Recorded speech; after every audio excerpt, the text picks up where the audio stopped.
Hi everyone! Today I'm continuing my series on the different romantic relationships between different MBTI types. And namely today I'm going to be talking about ENTJ and ESTP. What are some of the interesting aspects of this pairing and things that can go really well, and what are some of the challenges and obstacles that this type of couple can experience? Also, if you're interested in learning more about other types, check out this playlist. I made quite a lot more videos on this topic. So all about that in the next few minutes. If you haven't already, please don't forget to like and subscribe, and let's dive in. Okay, so we've got ENTJ and ESTP. This is generally a couple that, when I think about it, the word or the expression power couple comes into my mind.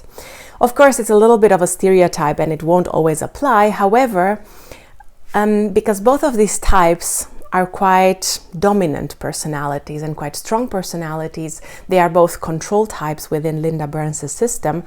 When they come together, they can create this impression that there's a lot of energy, there's a lot of power. They can be really focused on their careers and achieve great success together. And of course, this can be great for them, or it can be quite challenging because two really strong personalities might clash. Generally speaking, if we think about cognitive functions, these two types share the NI-SE axis, which can really help them when it comes to understanding each other's thought process, understanding the way each of them perceives the world. Of course, ENTJ prioritizes NI over SE, but SE is still their child function, so they have quite a strong connection to it as well. And ESTP prioritizes SE, and NI might be a bit of a weak point. Still though, this ability to kind of interact with each other and understand the way the other person perceives the world, thinks about the world, understands the world, can help them to communicate better with each other. And since they are both types that Linda Burns describes as control types or in-charge types, they have a similar communication style in the sense that they are both quite directive. So they won't really annoy each other when it comes to, for example, one person giving too many details and being too informative and the other one not having patience for it. So in this way, the communication can work quite well. And since they are both thinkers and they prioritize thinking over feeling, this can also help them to feel like they can work quite well together when it comes to making decisions, because they will both prioritize a more, let's say, thinkery approach. It is less likely that one of them will feel that the other person's decisions hurt their feelings. Since ESTP has extroverted feeling as their child function, they are the one in this couple, in this dynamic, that is a bit more likely to be hurt emotionally by the ENTJ's decisions or sometimes a harsher way of doing things. But still, in general, I feel like this is quite of a low risk in this type of relationship. At the same time, because they both can have similar interests, this can also help them. With the SE hero in the ESTP and the SE child in the ENTJ, I feel like both of these types can be really interested in novel experiences that provide them with excitement and adrenaline. And so when they go on holiday together or when they think about what to do in their spare time, they can actually find common ground. And the ENTJ can actually feel inspired by the ESTP, because we know that the child function tends to admire itself in someone who has it as a parent function. And so the SE in the ENTJ can really admire the hero SE in the ESTP and feel inspired to experience more, to engage more with reality, to try out more new things and really get the excitement and the adrenaline out of that. And of course, the ESTP will be really happy to have someone to share their interests and their desire for novel experiences with. Again, they can both be people that are really good in leading and having some sort of a management role, while the ENTJ might be more attracted to higher level management positions within large companies.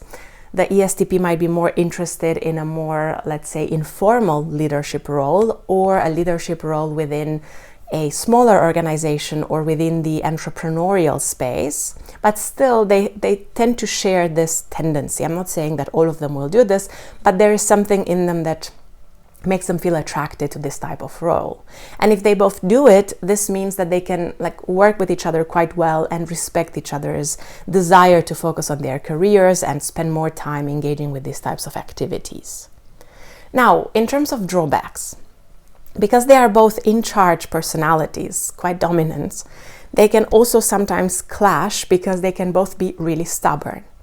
And so if one of them has a certain opinion about what they should do and the other one has a very different one, it is very likely that they will get into this power struggle where none of them will want to make a compromise or accept the other person's way of thinking. So this can be a really difficult space or something that can cause a lot of conflict between the two. Because if one of them is in a relationship with someone who's not an in-charge type, but for example more of an introverted type, they might find it easier to find that common ground and work together. Whereas here, because both of them are in-charge types, this can actually be a really sensitive spot. So it's important that both of these types are aware of this tendency and work together to find a way to deal with situations where they have these conflicting opinions. I don't know, make a system, for example, where they say, I make one big decision, you make the next one, and so on and so forth, or something else if they can come up with it. But it's important to be mindful and aware that this is something that is actually very likely to happen. Or if it comes to raising a family together and one of them wanting to take the leadership role more than the other, again, or not more than the other, but the same as the other, and again, clashing on that, can be a similar challenge to experience. Now, I would say that the difference in TEFI and FETI won't be such a big issue here, although sometimes the way that they process information and make decisions can be a little bit different from each other and can cause some tension, but I would say this won't be a bigger challenge. However, the temperament sometimes might create a little bit of a difficulty. So ENTJ is a rational or intellectual temperament, whereas ESTP is an artisan, an SP temperament. I'm referring to David Kersey's model. And so in this kind of dynamic, sometimes the ESTP will be more likely to want to engage experience first, and the ENTJ will want to maybe first analyze, plan, think about the future. When they come together, they can either learn from each other, stimulate each other and grow, or they can get into a conflict because the ESTP might get frustrated with the ENTJ's desire to plan, and the ESTP might say, well, you know what, plans never work out the way that we do them. It's always more likely that things will change and we have to adapt and improvise and be spontaneous. And they might even get bored when the other person is constantly trying to make them feel like they need to hold back. And at the same time, the ENTJ can get really frustrated with the ESTP because they're jumping into action way too fast. And this can be considered a bit too reckless and too impulsive for the ENTJ.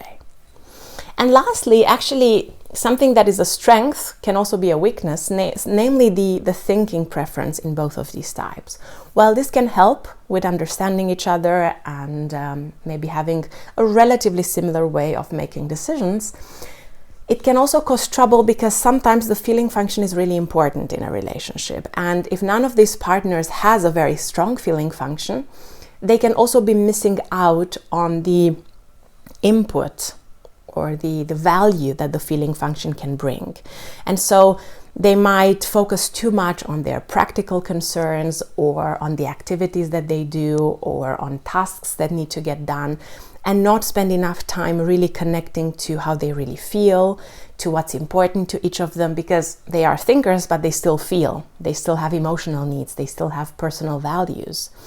And if none of them pays too much attention to that, there can be this almost like an elephant in the room that none of them is truly aware of, or like a blind spot that none of them is really looking to deal with. And this can come back and haunt them, because if they don't deal with certain emotional concerns that come up, or with certain clashes of values that can always come up, they might just overly rationalize them and try to sort them out with practical ways of doing it, but on a feeling level, they won't really go deep enough to deal with it. So this can be something that they should really pay attention to and potentially develop their ability to work with the feeling function. Maybe once in a while, take some time to discuss about how they've been feeling or what they need or what has been frustrating them in the other person's behavior, even if they do it in a more rational way. Still, creating that space is really important in any relationship. Okay, so these are my thoughts on some of the most important things to take into account when looking at the dynamic between an ENTJ and an ESTP. Thank you so much for watching this video. I just wanted to remind you guys that I am a professional coach with a background in psychology, and I offer self-awareness coaching sessions. So if that is interesting to you, check out the link in the description below. It will take you to my website and you can find out more. And again, thank you so much for being with me. Thank you so much for watching this video, and see you next time with another video on typology.